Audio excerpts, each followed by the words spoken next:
hits microphone from their shop at the Jazz Museum. But I'm a fan of one of our people that are here today, Margaret Washington and her crew at the Omaha Star. And the Omaha Star recently had their 75th anniversary. And I want to say,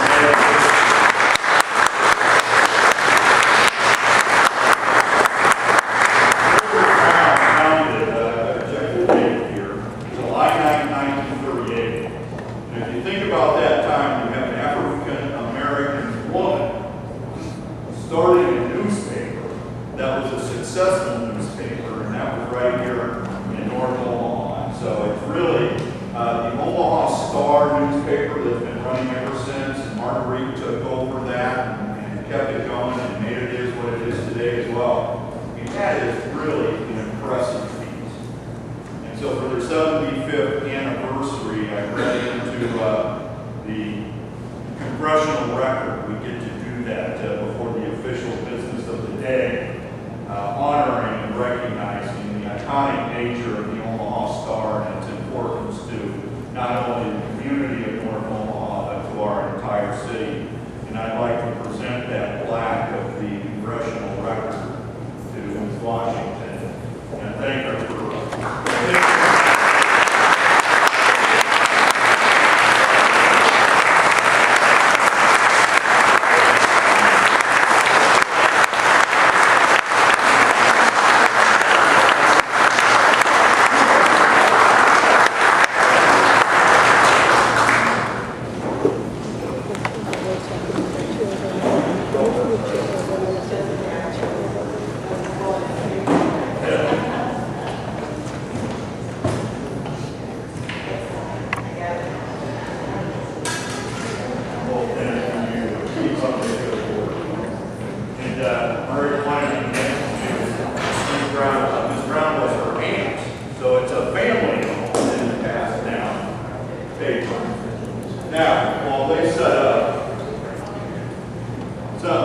a lot of you have been to our other town hall meetings. So what we've done, because we anticipated some pretty good crowds, is having a moderator that would call on people. And my friend Tim Clark, who I've known for a long time, and my wife has known even longer, now a famous news story TV guy. Just a little bit. You're famous to me. You're on TV and I know you, so you're famous to me. And I want to say thank you to Brenda Council for being here. Brenda and I spent many years on the city.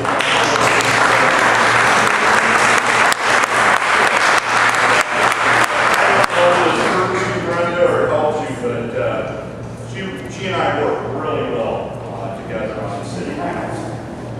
And it was always a pleasure to work with Brenda, someone as intelligent and caring as Brenda is. So, yeah, you ready? So, what you want to start us off?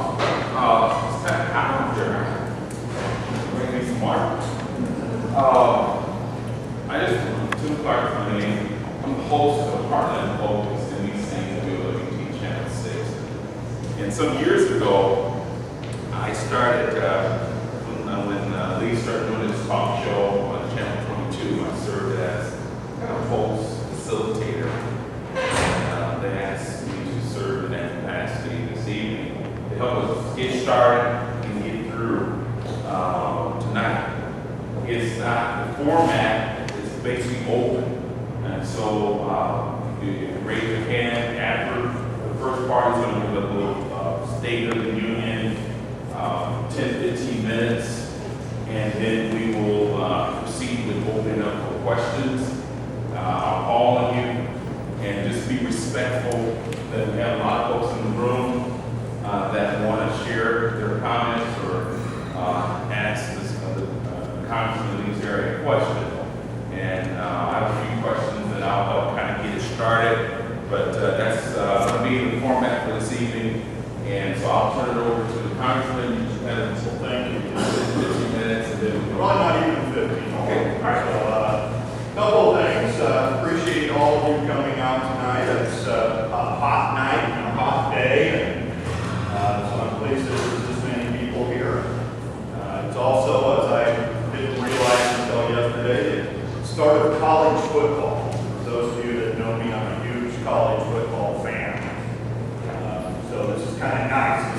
favorite season of the year. It's not summer, it's not fall, it's college football. So I appreciate everyone coming out with those type of things going on in our community today.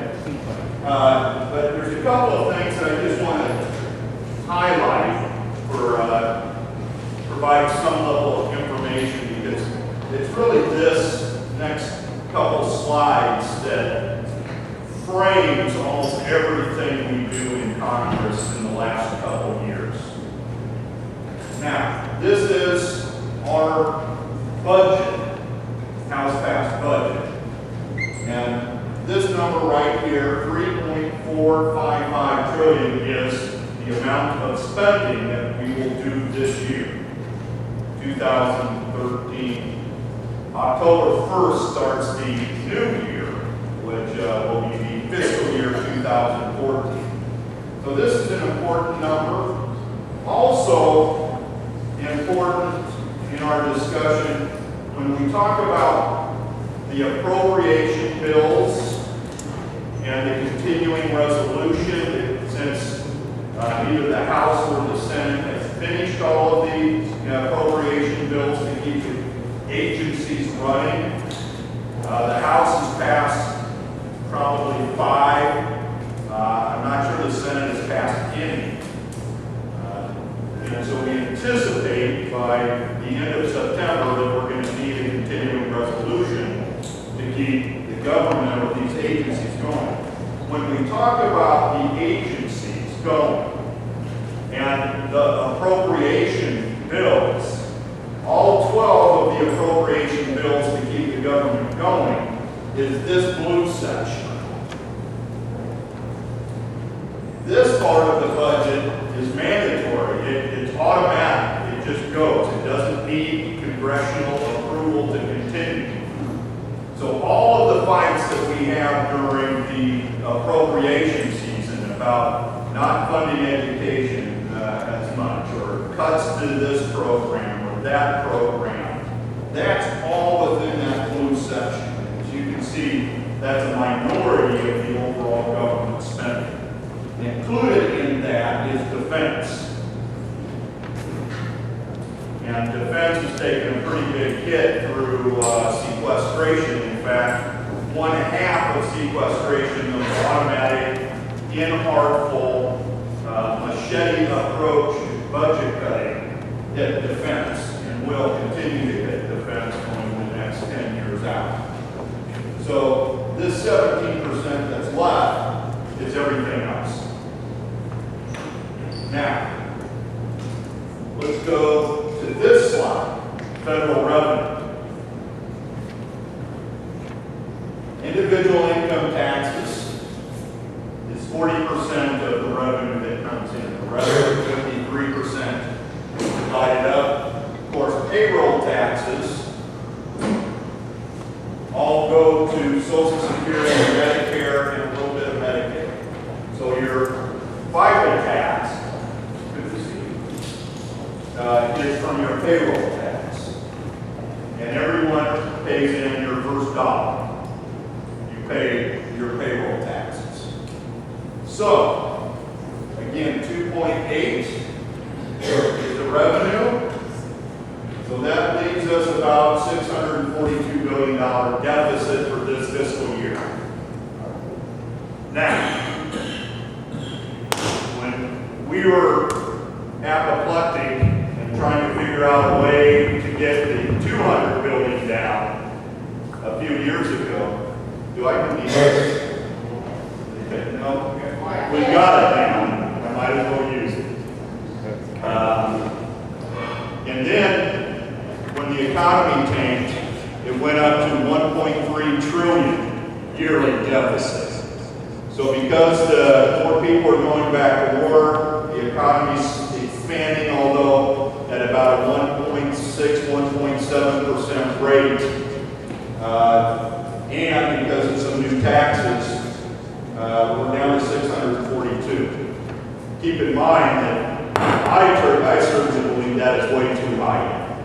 And mostly because, well, not mostly, that's way too high in deficit spending. No business or family can spend almost 30% of their overall income on credit cards and not have a big problem later on. But this is a problem in the 17.1 trillion national debt. National debt is the accumulation of all the years of deficit spending.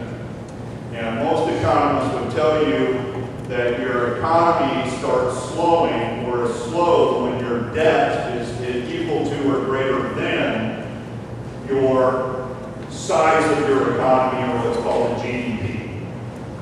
The GDP for the United States of America, which is the largest in the world, is 17 trillion.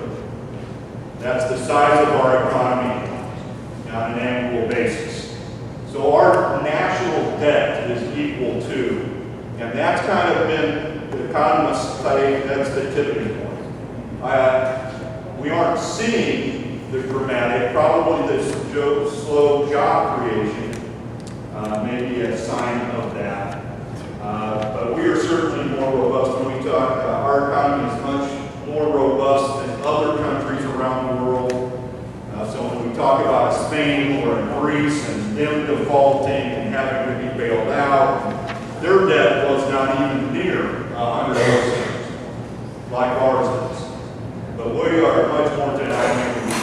We shouldn't accept that because we need to get that debt down. But before we get that down, we have to figure out this part. So, here's just my contact information. And we try and put as much information up on our website, including the statements that I always put out to the press. And which I would say the press doesn't necessarily cover every press release I put out, with one of the members sitting right up here, Omaha World Herald. But so I put one out yesterday, and thanks for the tweet on that, Joe, asking the president to call Congress back if he wants to use military force in Syria, because I really believe that for any military action, the Constitution requires a vote of Congress, and we should have it. Then today we sent out one stating where, if we were called back to vote, where would I be on that? And I would be part of a what I would anticipate, overwhelming bipartisan vote on no. This is one of those times where I'm not sure there'd be 20 or 50 votes to allow it. There are some really hawkish people. I'm usually a hawk, but my philosophy on things like this is that it has to be in our national security interests or our allies. And really what I see in Syria is a civil war between two sides that we can't tell who's our enemy, and I can't see that any of them are friends. So why we would get involved in that certainly is questionable, and I would vote no. So I wanted to get that out there first. Now, at this point in time, I want to spend the rest of the time answering your questions and hearing from you on what you think. And we already have one hand up. Okay, I'm going to let you go. Oh, wow, that's nice. Why don't we continue? Why don't we have Michael? Well, and then if you don't want to use the mic, just speak loud. Congressman Terry, I was hoping you'd explain to the room your justification for voting against the appropriations bill to refund the SNAP program. Okay. I think you may have misread that. I actually voted yes. Well, I understood nay to be no, so. I understand yay to be yes. I voted for that. And no. There was one vote, and I voted yes. Several of my colleagues voted no, because there were not enough reforms in it. So I don't know where you're getting your information, but I voted yes on that. You're talking, the SNAP program is part of the Farm bill, and I voted yes on the farm bill and the program, so you're going to have to be more specific, because I voted yes on it. Okay. This right here. Actually, Mr. Terry, I have 4 questions for you. Noting that the House voted 40 times to either defund or repeal Obamacare, I'm sorry, the Affordable Care Act. I hate that Obamacare thing. President's embraced it. You know, fine. You guys put whatever name you want. Knowing that we have the most expensive health care in the world and the, what is it, 30th? 34th worst? All right? Something had to be done. My question is, what are you planning to do to repay the American taxpayers for the time you wasted?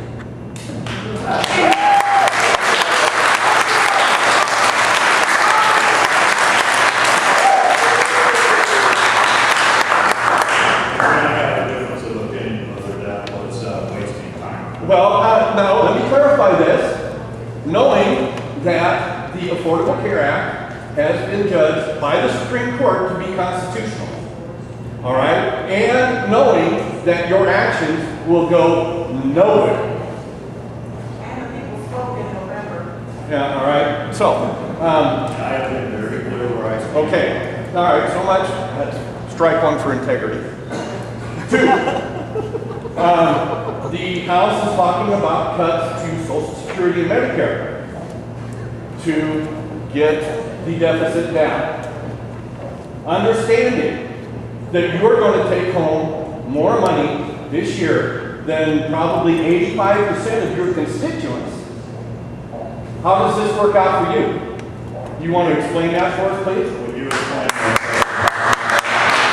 Pardon me? Will you tell me what cuts? Because I don't know any. Well, all I know is that they keep talking about cuts to benefits for Social Security and Medicare. All right, that is, now, this is the first thing that comes up, is quote unquote entitlement spending. The way I look at it, entitlement spending would be your $175,000 pension, or not just pension, but wage and pension, and the free health care that you have now, but thanks to, it isn't? No, I have to pay 30% of my premium. Oh, 30%. Oh, well, and see, with the Affordable Care Act, and thanks to our wonderful senator from Iowa, and I think we're going to be paying more. But the problem with that is that you can vote it all up, and they're already talking about doing it. Okay, all right, there's strike 2 for integrity. All right, number 3. Well, okay, fine. All right, well, that's fine, because we're going to have more than 3 strikes. Number 3, please. Can you explain how the Keystone XL pipeline is going to reduce our dependency on foreign oil? No, now, let me clarify this statement, because they want to build a pipeline from Canada to the Gulf Coast so that it can all go on the world market. All right, why don't they build a pipeline from Canada to one of the refineries in Illinois or Indiana so that it can be used here instead of going out on the world market? I have good news for you, because the oil that would be in that Keystone pipeline has been contracted by 6 refineries: Oklahoma, Kansas, Oklahoma, Texas, and even Louisiana. It goes to refineries in the United States. Those are good contracts. That does not mean that it's going to be sold here. All right, now there's one more thing. There's one more problem I have with the Keystone XL. Why don't you get to your strike 3 so we All right, don't now, there's one more problem I have with the Keystone XL pipeline. All right, they are going to take oil sands. They're going to thin it with bitumen. They're going to heat it up and pressurize it and put it in this pipeline. Now, I don't know about anybody else, but the most corrosive thing I know is sand. And you think that this pipeline, and one more thing, knowing that the Alcan pipeline is already shut down because parts of that are as thin as teeth. Okay? And this is not an environmental issue. Okay? All right. Now, there's just one more. Any questions? Let's go to the next question. Okay, this gentleman right here. Thank you. I'd like to start off, I guess, by complimenting the congressman because as often as I disagree with you, I have found you to be highly accessible in traditional methods like his town hall meeting, high-tech methods like, I don't use Twitter or Facebook. I They actually have Twitter and Facebook town halls too. I don't know how that works. Amen. I'm about to hammer you on healthcare, but first. I was going to sell this part for as much as I can. Congressman, the House has voted at least 40 times to repeal the Affordable Care Act. Presumably, you voted each of those times with your party to repeal the act. As I recall, and I might be wrong, as I recall, you ran for re-election using the common Republican Party slogan, repeal and replace. Your website gives plenty of propaganda about repealing the ACA, but offers no replacement for it. The GOP website goes just a little bit further, stating that, quote, House Resolution number 9 instructs House committees to develop legislation for replacement, unquote. But that's from January 2011, well before the last election. And still, there's no detailed GOP plan for replacement available for the public to read and consider. Congressman, how can you in good faith run on repeal and replace, vote 40 times to repeal Obamacare, and still have no plan for replacement part of that equation? Okay.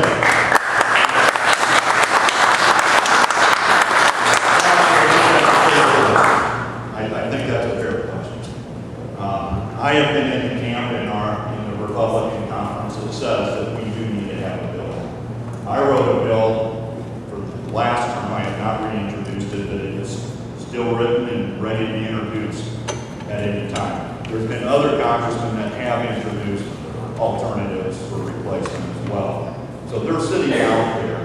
And the way as a free market person, limited government person, that's my philosophy, and I'm wide open and honest about that wherever I am.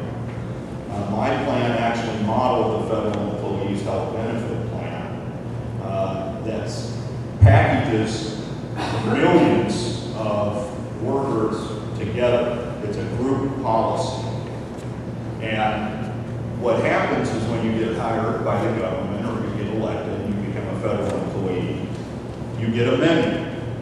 And it has all the way from just basic policies all the way up to pretty good, what they would call Cadillac policies.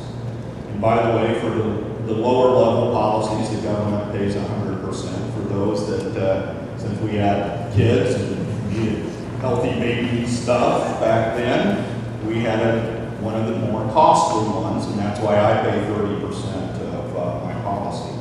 Now that's I don't begrudge any employees their access to health care or whether or not their employer funds part of it. well, I appreciate that. Because even under Obamacare, it's mandated on employees with over 50 employees to provide coverage, and the least that the employer can pay for that. Otherwise, So what this would do, though, is allow states to band together and create large group pools with millions of people in them and do the same thing.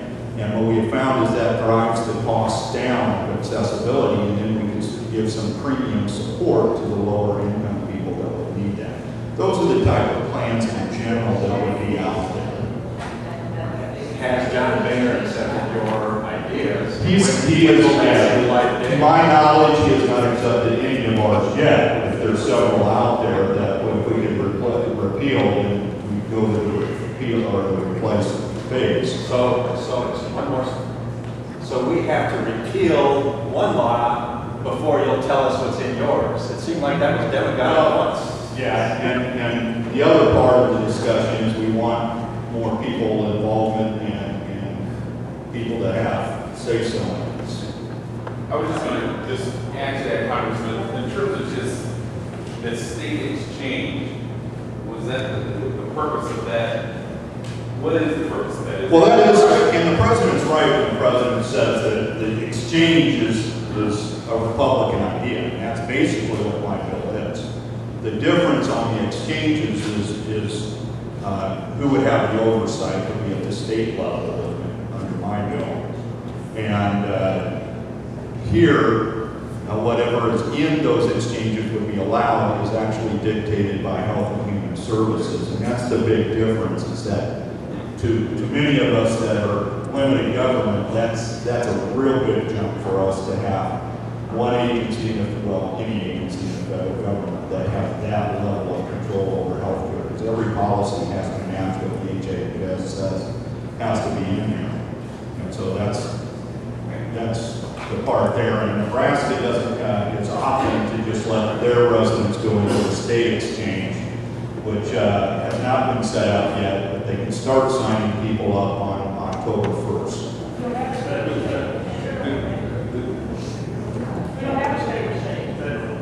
I say state, I meant federal exchange.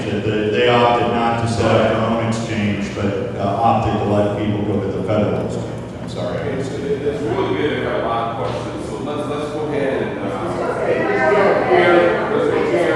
Clarify that it's public, it's not public, exchange, it's private, it's more different ones.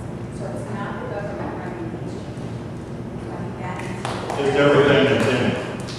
So public companies, they All outsource right. Tim, we need to just focus on those that you called.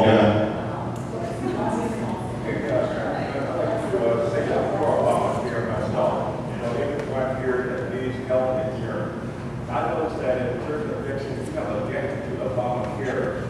Could you tell us the reason why that you have objected to this? There's a lot of reasons, but just philosophically, it goes against everything that I feel that in a limited government sense.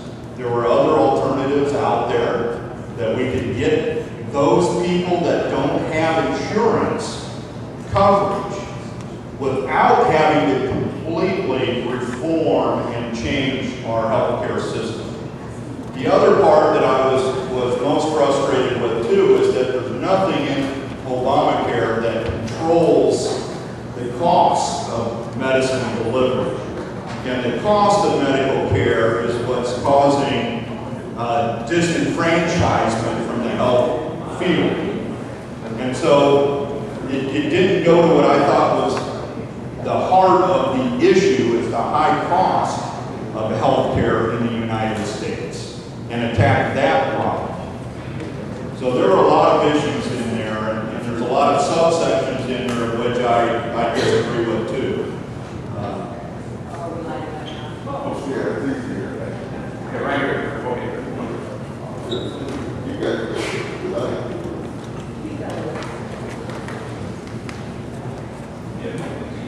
Lori Oxford, Councilman Terry, there are at least 4 or 5 different bills pending in the House to change our immigration system. I know you're co-sponsor of a couple of these bills, so you know that way there. Okay, is the mic on? Okay, can you hear me now? Thank you. I'm Gloria Osterberry. Congressman, there are at least 4 or 5 bills pending in the House to change our immigration system. I know that you are co-sponsor of 2 of these bills, so you no doubt favor them. Will you tell us which immigration bills in the House you favor and what you will do to assure that they pass in the House and go to a conference committee with the Senate? Okay. Good question, and the ones I've sponsored is the Skills Act, the E-Verify Act, and I will probably co-sponsor when I see it and read it, will be the border security part of the bill. So those are the 3 that I'm on right now. And I will, if those are brought up, vote for them. Obviously, if I'm going to put my name on them, I support those. Now, if those are passed, they will go to a conference. What comes back from the conference is probably the real issue while you're here, is what comes back from that conference. And I do not, to be perfectly blunt, I do not support the Senate bill. I think it's too weak on border security. And you've had many senators, including John McCain, that says, geez, we'll weaken or we'll take out a lot of those things in border security when we get to conference. And I got to tell you, that type of language really concerns me. I am not part of the group that is saying pass no bill because that would be a pathway to the conference. I'm playing this straight up. I'll vote for the bills that I support. And I'll see if the conference report that comes out from that is something I can support or not support. But I don't know what's going to be in there, so I can't say yes or no. Can you define border security in the context of we have an open border for trade with Mexico? This is closing our border, not closing our border, but for knowing who's coming into our country, whether it's a southern border, a port of entry, or a northern border. One of the areas, including within our own immigration system, because people from other countries can get visitor visas for 6 months if they want to go to Disneyland or something like that. But we have no way of tracking if they leave or not. I mean, there's a lot of things in here that we have to do, but we can't have such an open and porous border.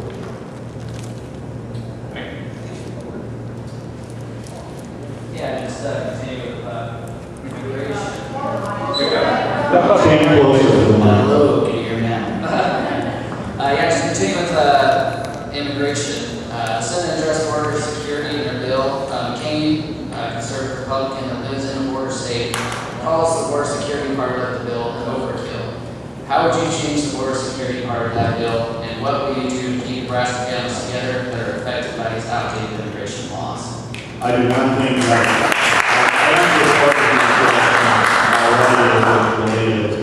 I thought the Senate portion was not strong enough, and he's saying it's overkill, and that we'll take care of that. Well, I'll tell you, at least for me, and I can say at least for a lot of my colleagues, if the border security part is weakened, then that will make it almost impossible to vote for a bill. And thank you to people supporting that. I appreciate that. So I want to be blunt with you. Now, you said define that. I would have to go back and really look. I know that I'm in favor of increasing the number of border patrol, north and south. We also have to allow them better use of technology and provide technologies, whether that's ground sensors, whether that's video, unmanned vehicles, video to see if, with sensors, to see if anyone's crossing a border that they shouldn't be crossing. So it's having the personnel and it's giving them the tools.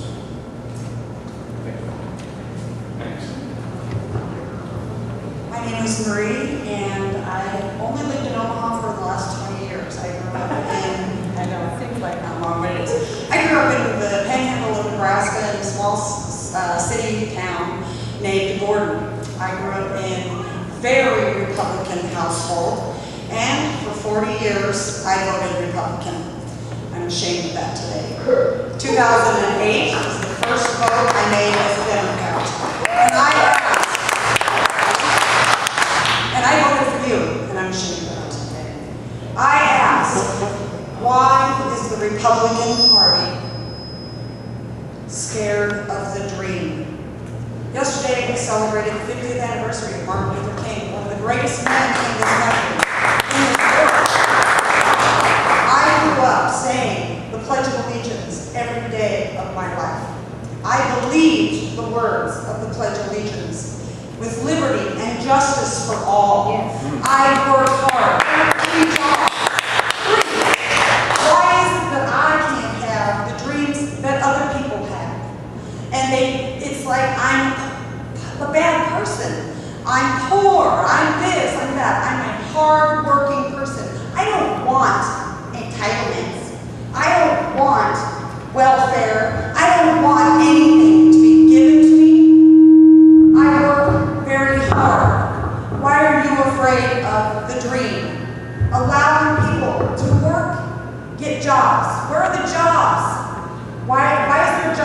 that's sitting on the desk not being voted on?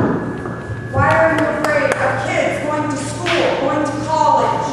Why are you afraid of my children go to OPS, and even in OPS, there's differences between West Omaha and East Omaha schools. Why are you afraid to fund the dreams of this country? We're not begging to be handed welfare or millions of dollars. We don't want welfare. We don't want nothing but the opportunity to work hard and get our dreams accomplished. That's what I want. Well,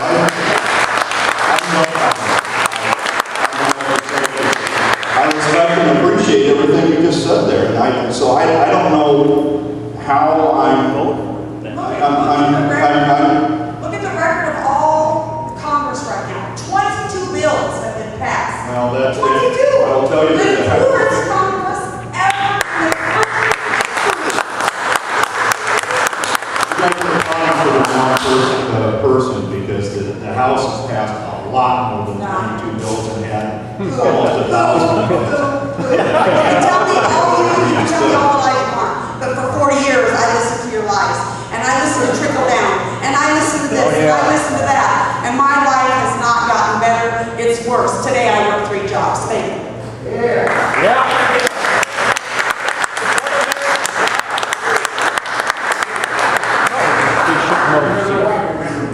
More money.